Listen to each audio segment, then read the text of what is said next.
j'en viens à simplement, parce que c'est ça, moi, la question que je vais vous poser, les cartes du monde sont-elles fausses? On sait très bien que la carte du monde qu'il y a aujourd'hui dans toutes les écoles est fausse. C'est la projection de Mercator. Et je propose de regarder tout de suite. La voilà, on l'a. Elle est fausse, cette carte. Alors, pourquoi elle est fausse? Vous allez nous le dire après. Mais d'abord, je voudrais qu'on regarde un extrait de À la Maison Blanche, vous savez, la série américaine, où on voyait tout à coup des géographes qui venaient à la Maison Blanche qui disaient cette carte est fausse, faut qu'on la remplace par la vraie. Regardez un extrait de À la Maison Blanche. Le cartographe flamand Mercator a dessiné ce planisphère au XVIe siècle. Il était destiné aux marins européens comme outil de navigation. Seulement cette carte éloigne les régions polaires pour créer des lignes droites constantes ou des directions géographiques. Ce qui rend la traversée de l'océan plus aisée. Mais Oui.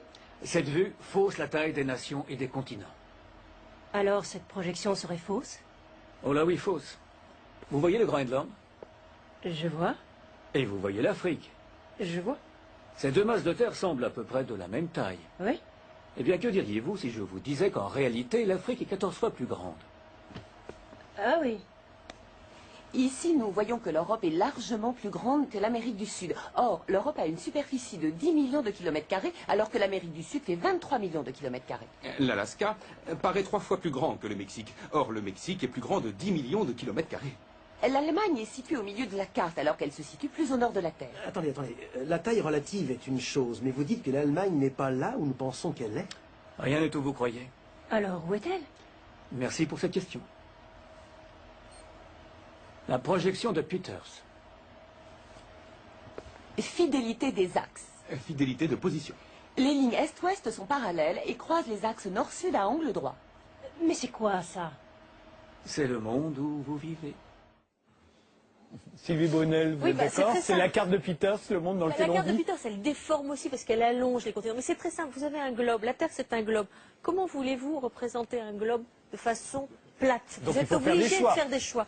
Et l'histoire de la cartographie, c'est une histoire encore, en Europe en tout cas, qui est européocentrée. Nous avons choisi les cartes qui nous arrangeaient. Si vous allez en Alors, Australie... la projection de Peters qu'on voit là, elle arrange qui? Celle qu'on voit actuellement là. Elle est plus exacte au niveau des superficies, c'est-à-dire qu'elle donne, elle rend exactement les superficies. L'Afrique, c'est presque le quart des terres émergées. On oublie ça, le quart des Là, on terres le voit émergées. sur cette 54 carte-là, on ne le pays. voit pas sur Donc l'autre. pendant très longtemps, on a eu une vision qui était une vision qui ne nous posait pas de problème, parce que de toute façon, l'histoire du monde, elle se passait surtout au nord. Donc en fait, finalement, c'était là, c'était autour de l'Atlantique, la mondialisation. Et puis, les géographes, ils étaient dans le siège des militaires. Hein. C'était Yves Lacoste. La géographie, ça sert d'abord à faire la guerre. Aujourd'hui, en temps de développement durable, en temps d'émergence du Sud, en temps de comment on répond aux défis de la biodiversité, du changement climatique, comment on répond aux défis de la sécurité alimentaire, eh bien, l'important, c'est de comprendre que la géographie, parce qu'elle permet de comprendre le rapport des hommes à leur territoire, c'est ce qui permet de faire la paix. Dans la bataille des cartes, d'ailleurs, vous montrez d'autres cartes possibles. On va regarder tout de suite celle de l'Australie, par exemple. Le Premier ministre australien avait proposé de faire la vraie carte. Pour les Australiens, la carte, ça devrait être ça. Hein? John Howard était toujours frustré de voir l'Australie en bas, au sud, marginalisée. Et donc, il a construit une géopolitique, d'ailleurs extrêmement active. Bon, ça, c'est une image où il dit on est d'origine européenne, on fait du business avec les États-Unis et la sécurité, mais l'avenir, c'est la Chine. Et donc, il a voulu Upside Down.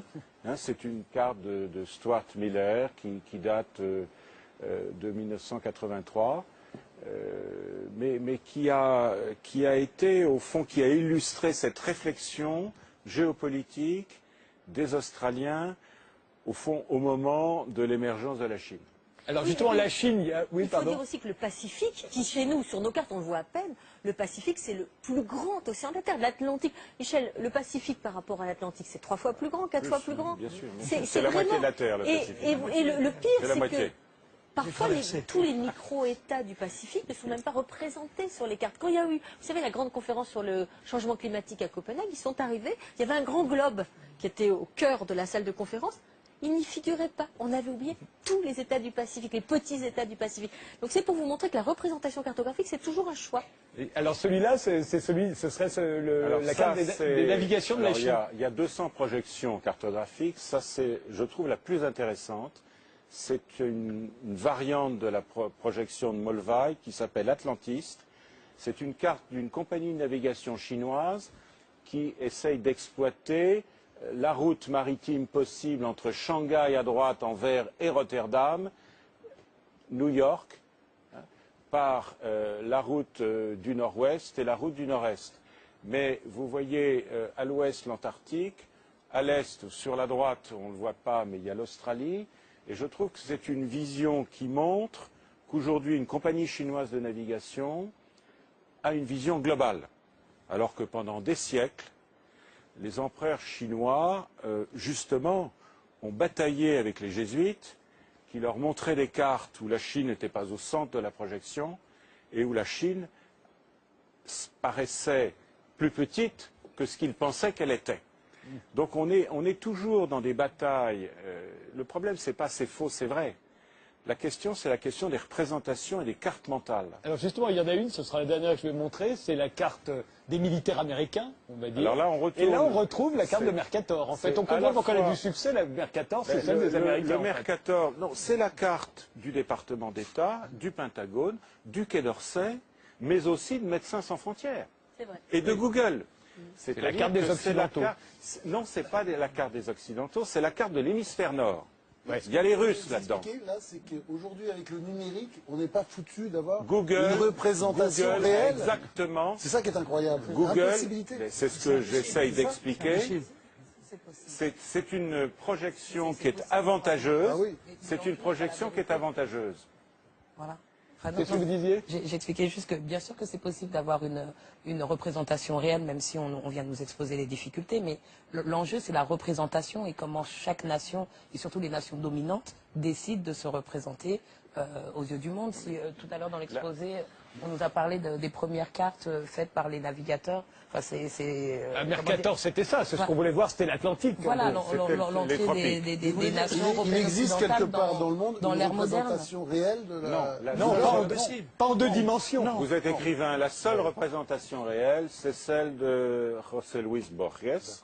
C'est une carte dont l'échelle serait 1 sur 1. C'est-à-dire une nappe qui couvrirait la Terre. On ne peut pas représenter sur un plan une sphère. Sur aucune Donc carte. vous avez des choix de déformation. Là, c'est un choix installé dans les esprits qui est en plus qui découpe le monde en théâtre.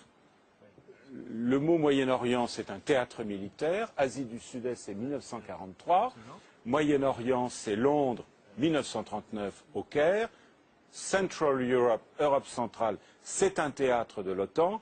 Nos représentations du monde sont stratégiques, idéologiques et maintenant les banques d'affaires.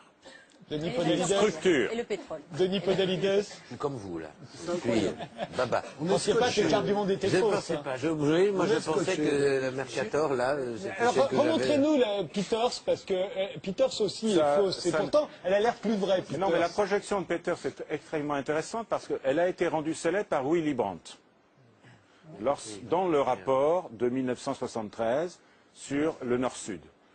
Willy Brandt, en fait, Allez très vite parce que ça va se terminer. géopolitique allemande, l'Allemagne essaye de se sortir du carcan Est-Ouest et a une politique au Sud. Aujourd'hui, en 2012, l'Allemagne est au Conseil de sécurité, son slogan, l'Allemagne partenaire du monde. L'Europe, c'est trop petit. Les surfaces, c'est quand même juste, là. Les surfaces sont justes, mais pas les distances. Il n'y a aucune route sur la mer, aucune route. La route la plus courte n'est jamais une droite. Mais non, c'est Jacques Sapir, la Russie est toute petite. Là. Oui, tout à fait. Alors par contre, ce qui est très bien rendu, c'est l'allongement. Elle perd, si vous voulez, en hauteur, et là on voit bien qu'elle est écrasée, mais ça rend bien compte de l'allongement de la Russie. Si vous voulez, c'est un pays où... D'est en ouest, vous voulez dire. D'est en ouest. Quand vous allez à Novosibirsk, qui fait partie de la Sibérie occidentale, vous mettez plus de temps depuis Moscou que pour aller de Paris à Moscou. Hein, c'est 3h45 pour faire Paris-Moscou, c'est 4h30 pour faire Moscou-Novosibirsk. Si vous allez à Khabarovsk, ça sera 7h30. Si vous allez à Vladivostok, voilà. Mais là, ce qu'on voit bien, c'est par exemple que Buenos Aires, c'est la ville la plus loin de Paris, par exemple. Absolument. On se rend compte que quand on y va, normalement sur la carte de absolument. Mercator, on a l'impression qu'elle est toute près. Tout à fait. Et que Shanghai et Tokyo sont bien plus loin. La ville la plus loin de Paris, c'est Wellington. La ville, ou la Nouvelle-Calédonie. Dernier mot. Ce qui est fascinant, c'est l'Afrique. l'Afrique, c'est... Ah, c'est grand l'Afrique, hein, en vrai. Tellement grand. Les Et surfaces, maintenant, oui. avec C'est cette le cœur croissance, du monde. C'est dingue, on nous a menti, avec hein. cette croissance qui est en train d'arriver en Afrique, on va en entendre parler. Le Ghana, plus 16%. Et c'est 2 milliards. Sylvie Brune. L'Eldorado. Juste à la fin. L'Eldorado. Non, mais il faut regarder le sous-sol. Il faut regarder le sous-sol. L'Afrique, c'est 2 milliards. Ça va être 2 milliards d'habitants en C'est le 2005. sous-sol, c'est la Là, il y en a 1 géologie. milliard. Oui. Ça veut dire que ça va être multiplié par deux. C'est grand et c'est riche. Il y a plein Comme de le Brésil. plein de minerais. Tout. Sabrine Ouattin, un dernier mot. Des pays qui partent en Non. croissance. Richard Millet, un dernier mot. Non. Non. Catherine Colliot, Hélène. Non. Tout le monde a dit tout ce qu'il avait à dire. J'ai tellement peur de vous tromper, vous me donnez Oui, maintenant la je regarde parole. les noms, mais c'est très très fort. Ces cartes ne sont pas étonnantes. Oui. En tout cas, voilà. Et pourquoi elles ne sont voilà. pas étonnantes? Elles sont pas, parce qu'elles reflètent vraiment l'organisation géopolitique et économique du monde, donc elles sont très logiques en fait. Enfin, en tout cas, on en a appris de belles ce soir, parce que moi je ne savais pas que tout ça était pipeau. Hein, donc, Voilà. Merci.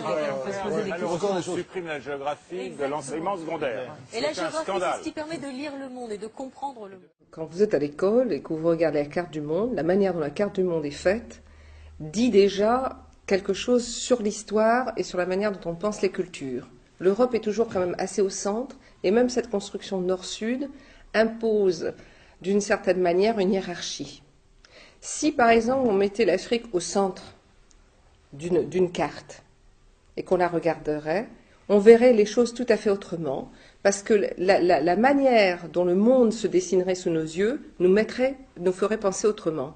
Les cartes géographiques sont des cartes mentales au sens où quand on voit les frontières, on pense que ce sont aussi des frontières à propos des populations et de la culture. Et que, tiens, là, dans cet hexagone est contenue la culture française. Là, dans l'Italie, serait contenue la culture italienne. Là, c'est la culture africaine. Or, avec cela, on oublie qu'il y a eu des échanges depuis très très longtemps entre les peuples, on pourrait dire, et entre les mondes. Donc il faut se défaire des cartes géographiques qu'on nous apprend à l'école. Ce sont des mensonges. Ce sont des mensonges. C'est comme la carte de la France. La carte de la France est un mensonge, puisqu'on ne nous montre que l'hexagone, et qu'après nous apprenons qu'il y a des territoires français ailleurs dans le monde, dans le Pacifique, dans les Caraïbes, en Amérique du Sud, dans l'océan Indien, et que ce sont aussi des territoires de la République. Mais quand vous regardez ici, pour tout petit Français vivant dans l'Hexagone, la France, c'est avec la frontière avec la Belgique, puis la frontière comme ça, etc., ça tourne. Alors, parfois, il y a la Corse, mais il n'y a jamais la Guadeloupe, la Martinique, la Guyane, Wallis-et-Futuna, Tahiti, la Nouvelle-Calédonie, Mayotte, la Réunion. Ça lui changerait la manière dont il pense même habiter, comment il est, et qu'est-ce que c'est que l'histoire de la France.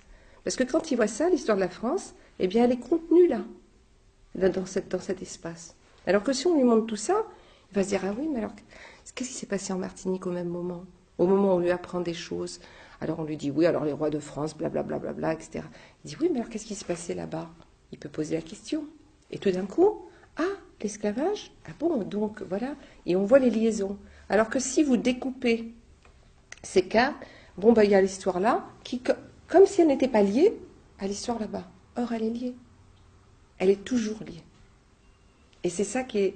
Donc c'est pour ça, pour moi, histoire, géographie, culture, c'est lié. Et la manière dont on a dessiné le monde et dont on dessine les cartes a une influence sur la manière dont on pense les choses. Quand on interroge des gens qui vivent dans d'autres parties du monde, eh bien, ils n'ont pas du tout la même manière de voir le monde qu'un petit Français. Donc, il y a un eurocentrisme de la géographie.